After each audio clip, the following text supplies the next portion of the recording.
많은 사람들이 교회에서 한때는 신앙생활을 하다가 떠나는 사람들이 많이 있습니다. 보통은 대학 갈 때 한 번 나가고요. 또 그 시기를 버텼던 사람들이 또 나가는 사람들이 있습니다.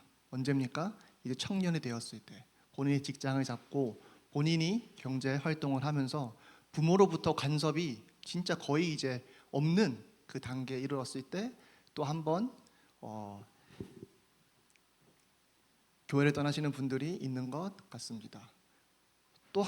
이 이후에는 또 뽑자면 또 이제 결혼하고 또 삶이 너무 힘들다 보면 그때 또 이제 교회를 떠나시는 분들도 있을 것 같아요. 근데 크게 두 시기가 가장 도드라지게 보이는 것 같습니다. 첫 번째 대학 갔을 때, 이제 성인 되었을 때죠. 그리고 어떻게 보면 진정한 이제 성인의 모습을 했을 때, 청년의 때, 그때 한번 또 신앙이 없으신 분들은 교회를 또 많이 떠나가는 것 같습니다. 물론 그때 떠났다고 신앙이 아예 없었다라는 뭐 확실한 증거는 아닙니다. 그냥 그렇게 생각할 수밖에 없는 상황인 것이지 또 언제 또 돌아올 수 있는지 뭐 저희는 모르기 때문에 뭐 미래는 모르죠. 하지만 뭐 교회는 떠나갔던 거는 확실하니까 또 그러한 분들이 많이 있습니다. 그러니 밖에 나가면 한때 교회 다녔는데라고 말하는 사람이 아주 많이 있습니다. 이슬람은요, 그 부모가 이슬람이잖아요, 머슬림이잖아요. 그러면 그 자식이 무슬림이 될 확률이 90%가 넘습니다. 저는 이슬람을 그냥 종교라고 생각하지 않습니다. 종교보다 더 큰 개념으로 저는 생각을 합니다. 왜냐? 종교였으면 믿는 사람이 있고 안 믿는 사람이 있잖아요. 근데 무슬림은 어떻습니까? 90% 이상이 거의 10명이면 9명은 최소, 100명이면요 90명은 훨씬 넘습니다. 다 무슬림입니다. 그 말은 뭡니까? 그 90명, 그 90% 넘는 사람이 다 진정한 신자겠습니까? 아니요. 그냥 문화적으로, 정치적으로, 사회적으로 무슬림이어야 하니까 무슬림인 거죠. 또 어렸을 때부터 세뇌 교육이 엄청 세게 들어가다 보니까 어떻게 보면 자유가 없는 거죠. 왜냐, 무슬림이 아니면 그 사회에 살아갈 수 없는 그러한 상황에 놓여 있는 무슬림이 엄청 많습니다. 심지어 미국에 와서도요, 미국은 자유가 있는 나라라고 그렇게 외치는데도요, 적어도 그 무슬림 커뮤니티에 끼기 위해서는요, 무슬림이어야 합니다. 그렇기 때문에 미국에서도 무슬림을 믿는, 부모가 무슬림이니 본인도 믿겠다라고 말하는 사람들이 거의 대부분입니다. 무슬림에게는요, 이슬람은 그냥 종교 이상입니다. 기독교는 어떻습니까? 기독교는 어렸을 때는 다 부모 교육에 의해서 다 교회에 나갑니다. 그러다가 언젠가는 떠나시는 분들이 많이 있습니다. 저는 이것이 오히려 정상이라고 생각합니다. 왜냐? 기독교인은 세뇌로 길러지는 것이 아니기 때문에. 기독교인은 그냥 길러지는 것이 아니에요. 하나님이 은혜 베풀어 주셔서 한순간에 거듭나는 것이지 기독교인으로 키웠다고 해서 기독교인이 되는 것은 아닙니다. 교회에서 키웠다고 해서 하나님의 사람이 되는 것은 절대 아닙니다. 그래서 저는 이슬람과 비교하면요, 기독교가요 진짜 그 믿음이 어떻게 될까요? 그 전승되는 그 비율이 진짜 낮거든요. 그래서 이것이 문제라고 말하시는 분들도 있습니다. 문제 많습니다. 네, 맞습니다. 하지만 한편으로는 당연해요. 왜냐? 개개인의 자유니까. 개개인의 선택이니까. 부모가 예수 그리스도 믿었다고 해서 내가 예수 그리스도를 믿어야 되는 이유도 없고, 부모가 예수님 믿으니까 내가 그럼 예수 그리스도 믿어야겠다라고 마음 먹어도 인간 마음대로 그렇게 되는 것이 아니기 때문에. 심지어 교회를 이제 어렸을 때부터 신앙생활 하시다가 떠나신 분들이요, 모두가 다 어렸을 때 나 하나님 안 믿지만 내가 성인 되면 이 교회 떠난다. 아니면 내가 이제 부모로부터 완전히 독립했을 때, 뭐 결혼이든 아니면 내가 뭐 경제 생활을 내가 하든 그거 무엇이 됐든 내가 진짜 완전히 독립했을 때, 부모가 나한테 이제 뭐라 이래라 저래라 할 수 없을 때 그때 떠나겠다. 이렇게 생각한 사람만이 떠난 것은 아닙니다. 그런 케이스도 있고요. 다른 케이스는요, 안타깝게도 본인도 되게 진심이었으나 하나님이 진짜로 믿겼고 심지어 지금도 믿기나 교회를 떠나시는 분들이 있습니다. 왜 그럴까요? 하나님 나 안 믿어. 애초부터 안 믿었어. 근데 어쩔 수 없이 나왔어. 그러고 떠나시는 사람들 이해됩니다. 나가셔야죠. 그런 사람들은요. 오히려 그런 분들은요 억압받은 거잖아요. 그러니 뭐 기회는 주어졌고 본인은 거절했으니 뭐 어쩔 수 없는 거죠. 근데 본인은 하나님 믿는데 또 은혜도 나름 받았던 적이 있는데 그럼에도 불구하고 떠나시는 분들이 있습니다. 물론 뭐 진짜로 떠났다는 걸 전제하는 겁니다. 뭐 미래에 돌아올 수도 있습니다. 왜 그럴까요? 많은 이유를 꼽을 수 있겠지만 오늘 제목 뭡니까? 하나님을 즐거워하라입니다. 교회 왜 떠났을까요? 하나님이 즐겁지 않아서 떠나는 겁니다. 하나님 믿어요. 근데 하나님이 그렇게 좋지는 않아요. 존재는 믿어요. 근데요, 내가 필요한 대상은 아니에요. 심지어 이론적으로 생각하면요, 필요한 존재죠. 하나님이니까. 이 세상을 운영하시는 하나님이니까. 이 하나님을 잘 보여야 되잖아요. 인간적으로 생각하면요. 그럼에도 불구하고 떠나시는 분들이 있습니다. 왜냐? 하나님이 즐겁지 않아서. 한마디로 하나님이 그렇게 좋지 않은 거예요. 그러니 관계를 끊어버리는 거예요. 마치 친구와 관계를 맺는데 그 친구와 무조건 관계를 맺어야 하는 그 룰이 있습니까? 법이 있습니까? 없습니다. 좋으면 관계를 유지하는 거고요. 좋지 않으면요, 보면 보는 거고 안 보면 안 보는 거예요. 우연히 마주치면 마주치는 거고 아니면 아닌 거예요. 내가 따로 연락할 필요 없고 연락하고 싶지도 않고. 근데 마음 맞는 친구 있다고 보세요. 이 친구가 너무나 많은 추억을 쌓았고 이 친구가 너무 좋아요. 내가 이 친구 보면 내가 즐거워요. 그럼 어떻습니까? 문득문득 생각나겠죠. 어떻습니까? 연락도 하겠죠. 어떻습니까? 잘 지내는지 확인도 해보겠죠. 어떻습니까? 심지어 도움 필요하다면 내가 가서 도와줄 수 있는 거라면 도움도 주겠죠. 차이가 뭡니까? 보면 보고 안 보면 안 보는 친구는요, 내가 그렇게 그 친구를 좋아하지 않는 거예요. 그 친구가 그렇게 즐겁지 않은 거예요. 나한테 그렇게 큰 의미가 있는 사람은 아니었던 거예요. 반대는 뭡니까? 반대죠. 이 친구가 난 즐거워요. 이 친구가 좋고요. 이 친구가 소중해요. 그렇기 때문에 굳이 이 친구와 연락하고 지내지 않아도 연락합니다. 이런 면에서 인간은 참 심플한 것 같습니다. 그 선택이 아주 명확해요. 그 이유가요. 누가 총을 겨두고 교회를 떠나십시오 라고 하지 않는 그러한 어떠한 극단적인 상황이 아니고서는요, 교회 떠나는 이유는요, 교회는요, 하나님을 떠난 것이고, 하나님 왜 떠납니까? 하나님이 내게 그렇게 중요한 사람이 아니기 때문에. 하나님이 나의 시간과 나의 노력과 나의 경제와 내 인생을 쓸 만큼 소중한 존재도 아니고 즐거운 존재도 아니기 때문에. 그렇기 때문에 저는 하나님을 떠났다고 저는 생각을 합니다. 개인적으로. 이것은 하나님을 사실로 믿는 사람도 포함입니다. 하나님을 사실로 믿지만 하나님을 즐거워하지 않는 자 많이 있습니다. 하나님을 사실로 믿지만 하나님이 소중하지 않는 자 많이 있습니다.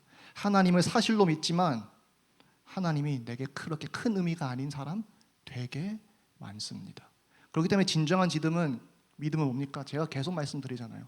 하나님을 사실로 믿는 것이 절대 아니다. 하나님 사실로 믿지만 하나님을 경배하지 않는 자 너무나도 많습니다. 복음을 믿는다고 하지만 이 복음적인 삶을 살려고 노력도 안 하는 사람이 너무나도 많습니다. 뭡니까? 복음이 그렇게 즐겁지 않고 복음이 내게 그렇게 큰 의미가 아닌 겁니다. 시편에 보면요, 참 우리가 배워야 할 부분들이 많이 보이는 성경 말씀인 것 같습니다. 시편을 보면 즐거울 때 하나님을 향한 신앙 고백도 있고요, 슬플 때 하나님을 향한 신앙 고백도 있습니다. 특히 어려울 때 하나님께 드리는 신앙 고백도 많이 있죠. 근데 여기서 시편은요, 공통적으로 보이는 부분이 있습니다. 뭡니까? 하나님을 기뻐한다라는 그런 신앙 고백이 너무나도 많이 있어요. 하나님 향한 어떻게 보면 사랑 고백이 되게 많이 발견되는 것이 시편입니다. 그냥 시편은요, 하나님 사실인 거 믿습니다, 이런 말보다요, 사실인 하나님의 그 은혜를, 그 사랑을, 그분의 능력을 찬양하고 감사하고 또 간구하는 내용이 많이 있습니다. 시편 37편 보면 이렇게 나와 있죠. 악을 행하는 자들 때문에 불평하지 말며 불의를 행하는 자들을 시기하지 말지어다. 그들은 풀과 같이 속히 배임을 당할 것이며 푸른 채소같이 쇠잔할 것이미로다. 여호와를 의뢰하고 선을 행하라. 땅에 머무는 동안 그의 성실을 먹을거리로 삼을지어다. 그러면서 4절에 뭐라 나와 있느냐? 또 여호와를 기뻐하라. 그가 내 마음의 소원을 내게 이루어 주시리로다. 신앙생활, 좋은 신앙생활이라면 보통 사람들은 1절부터 3절의 내용이 좋은 신앙의 모습이라고 생각할 것입니다. 뭡니까? 악을 행하는 자들 때문에 불평하지 말고 불의를 행하는 자들을 시기하지 말라. 또 여호와를 의뢰하고 선을 행하라 라고 말하잖아요. 근데 진정한 신앙에 있는 사람은 또 어떤 고백이 있는지 아십니까? 바로 4절에 나오죠. 또 여호와를 기뻐하라. 신앙에 있는 자는요, 그냥 하나님 말씀 듣고 그 말씀을 그냥 지키는 자는 아닙니다. 바리새인도요, 나름 지키려고 했었어요. 바리새인도요, 꽤 나름 지켰습니다. 심지어 바리새인들도요, 성경 말씀 되게 많이 공부한 자들이에요. 근데 진정한 신앙에 있는 자는 뭡니까? 또 여호와를 기뻐하라. 그가 내 마음의 소원을 내게 이루어 주시리로다. 이 기뻐함이 없으면요, 신앙생활을 어떻게 저는 평생 할 수 있을까 생각해요. 종교심으로요, 1, 2년 할 수 있습니다. 10년 할 수 있어요. 근데 진정으로 이 여호와가 내게 기쁘지 않다면, 하나님이 나에게 기쁨이 아니라면 어떻게 신앙생활을 할 수 있을까 저는 되게 궁금해요. 하나님이 기쁘지 않는데 어떻게 하나님을 예배할 수 있을까 저는 궁금해요. 아니, 하나님이 내게 즐겁지 않은데 어떻게 그 하나님의 그 은혜와 사랑과 위대하심과 그 좋으심을 찬양할 수 있을까? 불가능합니다. 그러니 하나님을 진정으로 찬양할 수 있는 자, 하나님의 은혜를 진정으로 맛본 자만이 하나님을 진정으로 찬양할 수 있습니다. 말로만 하나님 찬양합니다 라고 했을 때 하나님은 그 말을 기쁘게 받으시지 않습니다. 어떠한 것이 기쁘게 받으십니까? 우리의 마음이 하나님의 말씀에 나타난 하나님을 기뻐할 때, 우리의 마음이 하나님에 나타난 하나님이 너무나 좋아서 그 하나님께 찬양할 때, 우리의 마음이 하나님의 말씀에 나타난 그 하나님의 은혜가 너무나도 감사해서 그 감사 표현이 우리 예배 시간에 드려졌을 때 하나님은 그 마음을 받으시는 겁니다. 그러니 또 여호와를 기뻐하라 라고 말하는 거예요. 여호와를 기뻐하라. 저희가 여호와 때문에 기뻐하시면 여호와는 그것 때문에 또 기뻐하십니다. 그러니 신앙생활은 진짜 인간의 영역이 아니에요. 그 신앙 자체는요. 왜냐? 마음의 영역이기 때문에. 저희가 누구를 좋아하고 누구를 싫어하고 고릅니까? 아니요. 저희 마음이 그렇다는 거 저희가 알 뿐이지, 인지할 뿐이지 저희가 의식적으로 고르지 않습니다. 그럴 수 있으면 전 좋겠습니다. 근데요, 그냥 모르겠는데 어떤 사람은 마음에 안 들어요. 어떤 사람은 마음에 들어요. 그러니 신앙생활도, 이 신앙도, 믿음도 하나님의 은혜가 있어야 가능한 거죠. 왜냐? 하나님을 사랑해야 되는 마음인 거예요. 근데 저희가 할 수 있습니까? 악한 마음을 가진 저희는 절대 할 수 없습니다. 그러니 예수님은 뭐라 말씀하셨느냐? 거듭나야 한다. 새로운 마음을 받아야 한다. 그 죄악된 마음은 예수 그리스도와 십자가에서 함께 죽고 부활하셨을 때 다시 같이 부활하는데, 그냥 죽었던 사람이 다시 살아나는 게 아니라요, 죽었던 사람은 영원히 죽었고요, 새로운 피조물로 태어나는 거예요. 그 차이는 뭡니까? 마음이죠. 하나님을 사랑할 수 없었던, 하나님을 기뻐하지 못했던 마음은 영원히 죽었고, 하나님의 사랑을 진정으로 알아서 이제 하나님을 기뻐할 수 있는 마음, 하나님께 진정으로 감사드릴 수 있는 마음을 가지고 저희는 그리스도와 함께 부활한 것입니다. 이러한 마음이 있는 자가 또 여호와를 기뻐하라라고 찬양할 수 있는 거예요. 이러한 마음이 있는 자가 하나님이 나의 기쁨 되시고 위로 되십니다라고 말할 수 있는 거예요. 그러니 시편 16편에 보면 또 이러한 고백이 나옵니다. 하나님이여 나를 지켜주소서, 내가 주께 피하나이다. 내가 여호와께 아뢰되 주는 나의 주님이시오니 주밖에는 나의 복이 없다 하였나이다. 주밖에는 나의 복이 없다 하였나이다 라고 고백을 해요. 많은 사람들은 반대로 하죠. 주님이 주시는 돈이 아주 좋습니다. 주님이 주시는 그 성공 아주 좋습니다. 주님이 주시는 그 건강 아주 좋습니다. 주님이 주시는 내 원대로 해주시는 그것 아주 좋습니다. 그것이 나의 복입니다. 이 복 주셔서 감사합니다 라고 말하는데요. 여기 어떻게 나와 있습니까? 나의 주님이시오니, 여호와께서 나의 주님이시오니 주밖에는 나의 복이 없다 하였나이다 라고 말합니다. 주님이 주시는 선물이 복이 아니라 주님 자체가 복이라고 말합니다. 물론 시편에 보면 또 하나님의 또 도움도 간구합니다. 뭐 하나님 주시는 복을 좋아하는 건 세속적이다 이 말 하는 거 아닙니다. 근데 시편에 보면 감사의 대상이 정확히 무엇인지 눈여겨볼 필요는 있는 것 같아요. 왜냐? 항상 이 시편이 신앙 고백이 들어졌을 때 본인의 원대로 상황이 이루어진 상황에만 이러한 신앙 고백이 나오는 거 아니거든요. 그렇지 않았던 상황에서도 이러한 신앙 고백이 많이 나옵니다. 왜입니까? 상황에 흔들리지 않은 신앙이었던 거예요. 하나님이 내게 육신적인 복을 얼마나 주시냐 그거에 따라서 흔들리는 감사함이 아니었던 거예요. 뭡니까? 왜냐? 주님이 하나님 그 자체가, 여호와 그 자체가 나의 복입니다 라고 말하는 거예요. 그러니 나의 즐거움이 하나님께 있다는 거죠. 또 그런 하나님께 또 도움도 간구하는 거예요. 그러면서 이제 11절에 보면 주께서 생명의 길을 내게 보이시리니 주의 앞에는 충만한 기쁨이 있고 주의 오른쪽에는 영원한 즐거움이 있나이다 라고 말합니다. 도움을 간구하는 내용입니다. 도움 받았습니까? 주실 것을 믿고 감사하는 거예요. 그리고 주께서 생명의 길을 내게 보이시리니 주의 앞에는 충만한 기쁨이 있고, 그러니 주님 앞에 나아가려고 노력했던 것이겠죠. 주의 오른쪽에는 영원한 즐거움이 있나이다. 그러니 주님의 오른쪽에 거하고 싶어 했던 거겠죠. 여러분의 즐거움은 무엇입니까? 여러분은 무엇에 기뻐하고 무엇에 슬퍼하십니까?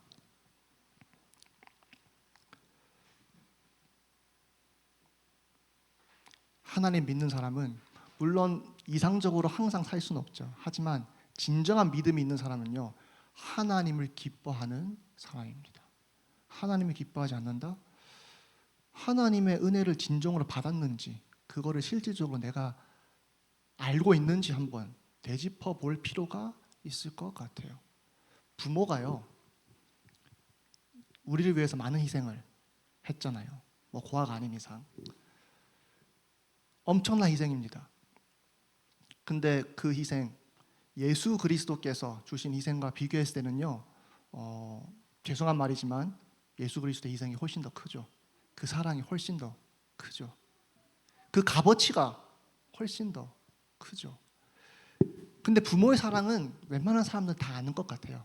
다 알지 못하더라도 그래도 받은 게 있으니까 그 받은 거의 10분의 1은 그래도 이해하는 것 같아요.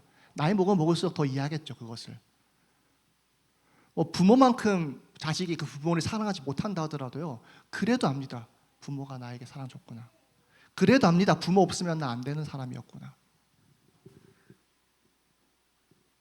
그래서 그 부모를 사랑하는 거예요. 저는 부모가 자식을 사랑하는 거는 그냥 핏줄이니까 자식을 사랑하는 거고, 자식은 핏줄이기 때문에 부모를 사랑한다고 생각하지 않습니다. 그거 플러스 어렸을 때부터 그냥 부모가 쏟아준 그 사랑이기 때문에 그나마 부모의 사랑에 반의 반을 그래도 사랑한다고 생각하는 사람인데, 그 정도 사랑은 아니까 그래도 자식이 부모 사랑하는 거거든요. 근데 예수 그리스도에 대한 사랑에는 왜 그렇게 반응하지 않는지 저는 잘 모르겠습니다.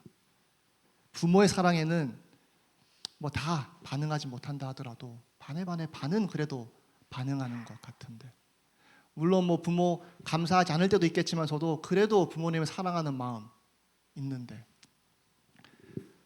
또 부모님을 또 일정 기간 못 보면 또 그 부모님을 많이들 그 자식들은 보고 싶어 하는데,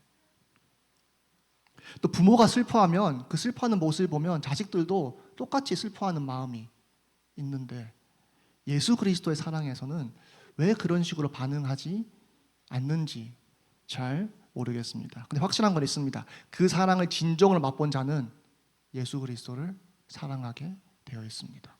그 사랑을 진정으로 받은 사람은 예수 그리스도를 사랑하게 되어 있습니다. 이것은 그냥 영적인 메커니즘이에요. 사랑받은 자, 그 사랑 압니다. 그 사랑으로 인해서 거듭납니다. 그 거듭남으로 인해서 하나님을 향한 사랑이 조금이나마 있습니다. 그래서 저는 좀 이런 좋아하는 표현이 있어요. 뭡니까? 이런 말 하잖아요. 정말 그 굳은 살이 없는 사람을 보고 사랑받은 티가 난다.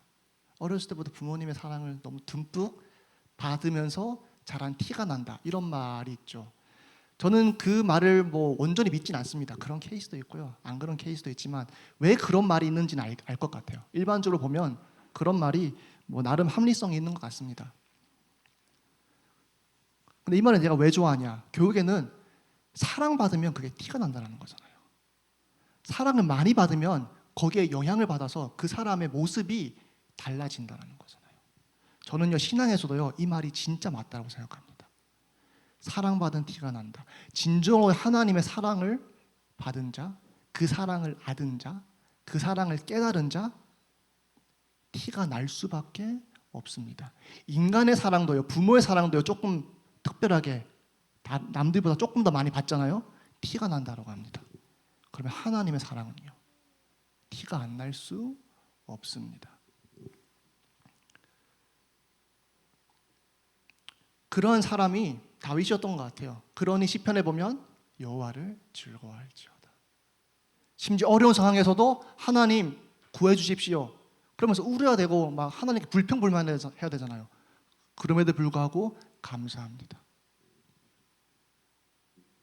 하나님의 사랑을 진정으로 알았던 사람. 그러니 하나님 자체를 즐거워했던 사람. 시편 63편에 보면 이렇게 나와 있습니다. 하나님이여 주는 나의 하나님이시라. 내가 간절히 주를 찾되 물이 없어 마르고 황폐한 땅에서 내 영혼이 주를 갈망하며 내 육체가 주를 앙모하나이다.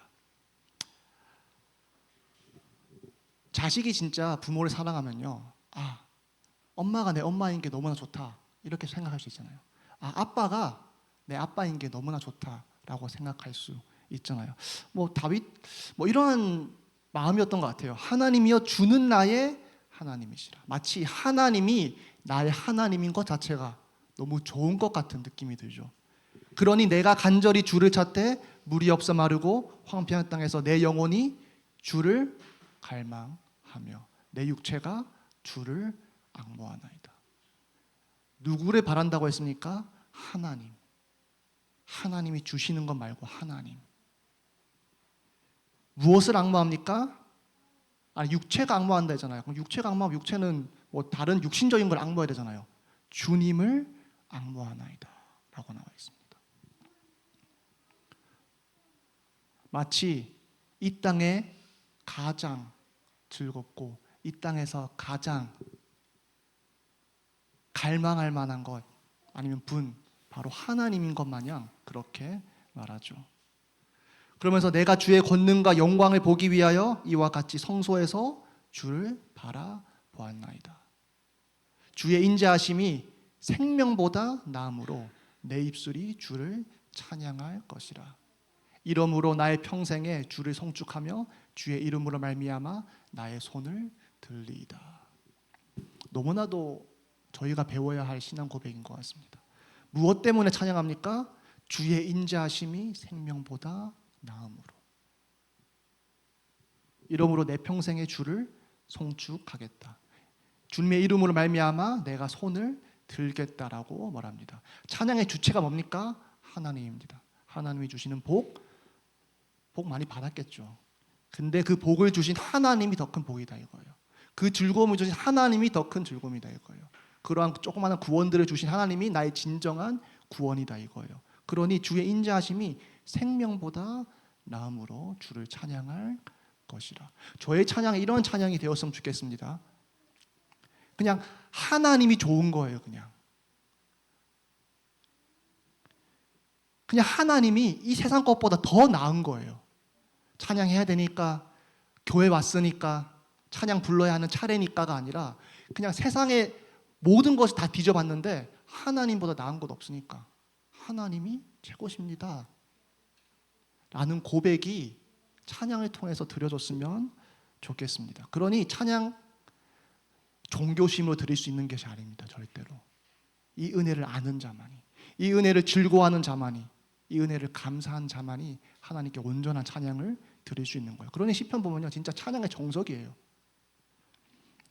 그러면 시편 40편의 16절에 보면 이렇게 나와 있습니다. 주를 찾는 자는 다 주 안에서 즐거워하고 기뻐하게 하시며 주의 구원을 사랑하는 자는 항상 말하기를 여호와는 위대하시다 하게 하소서.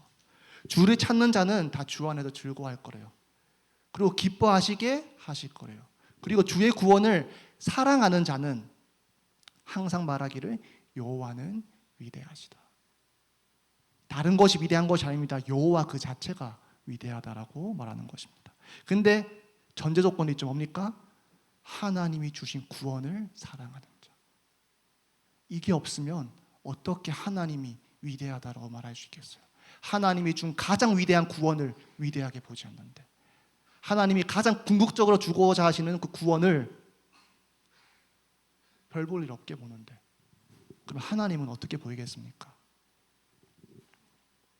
그러면 시편 104편에 보면 34절에 나의 기도를 기쁘게 여기시기를 바라나니 나는 여호와로 말미암아 즐거워하리로다. 또 어떠한 번역에서 이렇게 나와 있기도 합니다. 나의 기도를 기쁘게 여기시기 바라나니, 근데 그게 여기서 이제 그 이유가 나오는 걸로 나와 있습니다. 한마디로 나의 여호와로 말미암아 즐거워하리로니 나의 기도를 기쁘게 여겨주시옵소서라고 번역되어 있는 것도 있습니다. 뭐 이렇게 보나 저렇게 보나 둘 다 사실인 것 같습니다. 하나님이, 저희가 하나님으로 말미암아 기뻐하실 때 하나님이 그것을 진짜 기쁘게 받으십니다. 하나님을 즐거워하지 않는 예배, 하나님을 즐거워하지 않는 찬양, 하나님을 즐거워하지 않는 어떠한 신앙의 행위, 하나님은 기쁘게 여기시지 않으실 것입니다. 왜냐? 하나님은 껍데기를 보는 게 아니라 본질을 보시는 하나님이시기 때문에.